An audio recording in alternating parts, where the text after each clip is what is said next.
আমরা আজকে একটা ওষুধ করি। ওষুধটার নাম হচ্ছে ক্রিওজোট।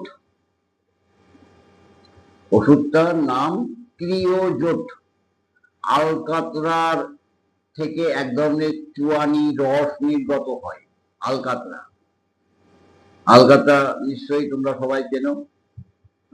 লোহাকে জব্দ করার জন্য, অর্থাৎ লোহার উপরে যাতে মরিচা না পড়ে তার জন্য যে আলকাতরা ব্যবহার করা হয়, সেই আলকাতরার থেকে একটা রস নির্গত হয়, যে রসটা থেকে আমাদের এই ক্রিওজোট তৈরি হয়। দেখো, এই আলকাতরা থেকে যে রসটা নির্গত হয়, ওষুধ করতে গেলে কিছুটা খেয়াল রাখো। এই আলকাতরা কিন্তু প্রচন্ড ক্ষতকারিত্ব। দেখবা ক্রিওজোট অনেকে মাদার টিনচার পোকায় খাওয়া দাঁতে তুলোই করে লাগিয়ে দেয়। তো দাঁতে লাগাতে গিয়ে যদি কোনো রকমের মাড়িতে লেগে যায়, তাহলে সেখানে কিন্তু ইনফ্লামেশন তৈরি হয়ে যায়, এমনকি খুব পড়ে গেলে ক্ষত হয়ে যায়, হেজে যায়। আচ্ছা, যাক, আমরা ক্রিওজোটকে অ্যান্টিসোরিক, অ্যান্টিসাইকোটিক এবং অ্যান্টিসিবিলিটিক মেডিসিন হিসাবে গণ্য করি।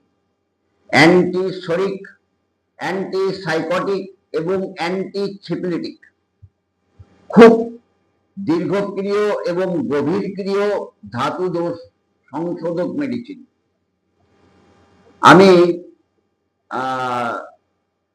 ডাক্তার ঘটকের মেট্রিমেডিকায় পড়েছিলাম যে এরকম 38 বছরে তার পোকায় দাঁত খাওয়া দাঁতের পোকায় খাওয়া দাঁতগুলি পড়ে গিয়ে নতুন করে আবার দন্ত পাটি গজায় এবং ফ্রেশ, ভালো, অদ্ভুত ক্ষমতা।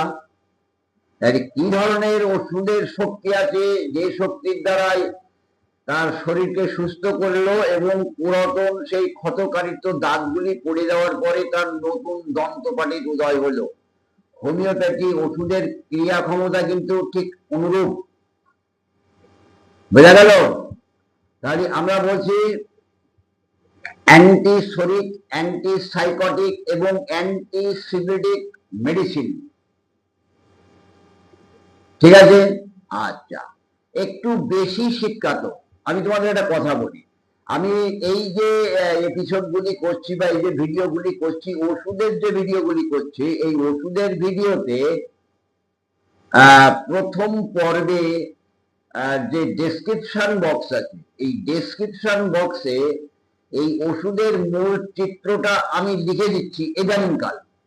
তোমরা পারলে সেগুলি লিখেও নিতে পারো বা সেগুলি বারবার করে দেখতে পারো।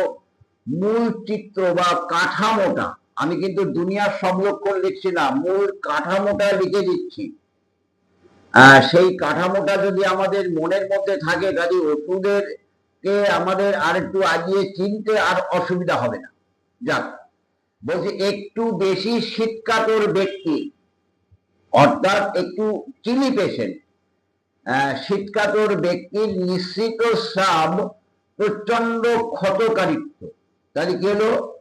চিনি পেশেন্ট আর তার নিঃসৃত স্রাবগুলি প্রচন্ড ক্ষতকর, হেজে যায়, অ্যাক্রিক যাকে বলা হয়। জ্বালাযুক্ত এবং দুর্গন্ধযুক্ত, জ্বালাযুক্ত এবং দুর্গন্ধযুক্ত। তাহলে কি হচ্ছে? ক্ষতকারিত্ব স্বভাব আছে তার নিঃসৃত স্রাবে, আর নিঃসৃত স্রাবের সংস্পর্শে যে জায়গা হেজে যায় সেখানে প্রচন্ড জ্বালা করে, আর নিঃসৃত স্রাবে থাকে একটা দুর্গন্ধ।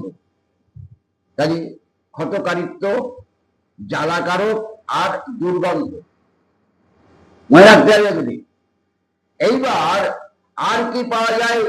সে রক্তস্রাব প্রবণ ধাতু, সেই রোগীটা রক্তস্রাব প্রবণ ধাতু, তার গায়ে একটা পিন ফুটালে প্রচুর রক্তপাত হয়, বা কোনো ক্ষতস্থান থেকে সামান্য নাড়াচাড়া লাগলে প্রচুর রক্তস্রাব হয়।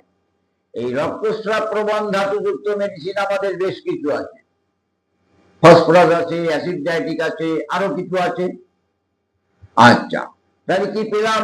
শীতকাতর, নিঃসৃত স্রাব, হাজাকারক এবং জ্বালাযুক্ত দুর্গন্ধ, রক্তস্রাব প্রবণ, তার ক্ষুদ্র ক্ষুদ্র ক্ষত থেকে বা তার গায়ে যদি সুস্ফোটানো দেয় বা ক্ষত থেকে ক্ষুদ্র, ক্ষতটা ক্ষুদ্র, কিন্তু রক্তপাত দেখলে অবাক হয়ে যেতে হয়, এত রক্ত পড়ে।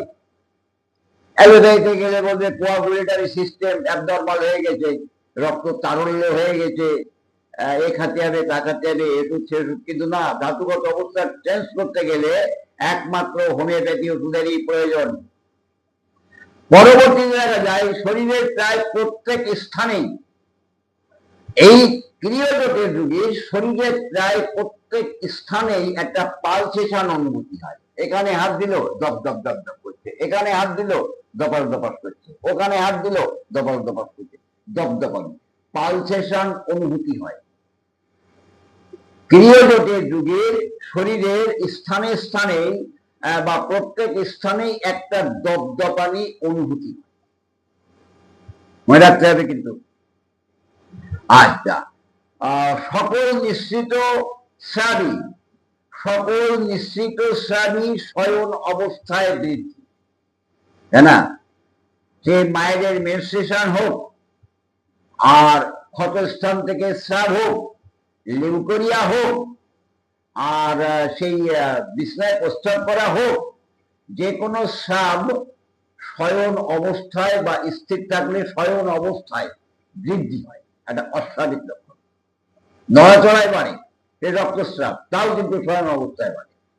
তাহলে শয়ন অবস্থায় বৃদ্ধি, তার সকল নিশ্চিত স্রাব শয়ন অবস্থায় বৃদ্ধি। এই লক্ষণগুলির সাথে এই যে লক্ষণটা বললাম, কি লক্ষণ বললাম? নিশ্চিত স্রাব, প্রচন্ড হাজাকারক, ক্ষতকারিত্ব, জ্বালাযুক্ত দুর্গন্ধ, প্রচুর রক্তস্রাব প্রবণ, সামান্য ক্ষত হইতে প্রচুর পরিমাণে রক্তস্রাব নির্গমন হয়। আর দেহেতে কোথাও যদি একটা সামান্য সুচ ফোটে, সেখান থেকে প্রচন্ড ভাবে রক্তস্রাব হয়, রক্ত নির্গত হয়, আর রোগী শীতকাতর, তাই তো? আর স্রাবগুলির স্বভাব হচ্ছে শয়নে বৃদ্ধি। এর সাথে এবার মেন্টালটা যাবে, খিটখিটে ক্রোধী, খিটখিটে এবং ক্রোধী। ঘটক সাহেব তার আমেরিকার মধ্যে কেস রেকর্ডটায় বলছেন, সেই রুগীটাকে, যার সেই দাঁত পড়ে আবার দাঁত দিল, তাকে সবাই খেকি বলে ডাকতো। খেকি মানে কিছু বললে খ্যাক খ্যাক করে উঠতো, খেকি। খিটখিটে, খিটখিটে ক্রোধী, সে ক্রোধী এবং খিটখিটে। শিশুদের মধ্যেও এমন দেখা যায়, আকাঙ্ক্ষিত দ্রব্য পেলে, আকাঙ্ক্ষিত দ্রব্য পেলে সে সন্তুষ্ট হয় না, ছুঁড়ে ফেলে দেয়। আমরা ক্যামোমিলার মধ্যে এই লক্ষণটা অনেক সময় পাই, চীনাতেও কিছু কিছু পাই। তাহলে আমরা এইটাই কিন্তু মুখবন্ধ। এই যে আমি আলোচনা করলাম প্রথম পার্টে, এই প্রথম পার্টটা কিন্তু মুখবন্ধ। শীতকাতর, প্রচন্ড নিশ্চিত স্রাব, প্রচন্ড হাজাকারিত্ব তার স্বভাব নিশ্চিত স্রাবে। অর্থাৎ ক্রিয়োজট মাদারের মধ্যে যেমন হাজাকারিত্ব ভাব আছে, আর রোগীদের নিশ্চিত স্রাবেও কিন্তু হাজাকারিত্ব ভাব আছে। আর এই হাজার ফলে সেই জায়গাটা, ক্ষতস্থানটা জ্বলে যায়, আর নিশ্চিত স্রাব দুর্গন্ধ। রক্তস্রাব প্রবণ, সামান্য ক্ষত থেকে প্রচুর ভাবে রক্ত নির্গত হয়, তার গায়ে কোথাও সুস্থে কাটা ফুটলেও প্রচুর রক্তস্রাব বের হয়। আচ্ছা, আর নিশ্চিত স্রাব যে কোনো, সে কানের পুজো হোক, লিউকোরিয়া হোক, মায়েদের মেনস্ট্রুয়েশন হোক, যে কোনো ধরনের নিশ্চিত স্রাব শয়ন অবস্থায় বৃদ্ধি মনে রাখতে হবে।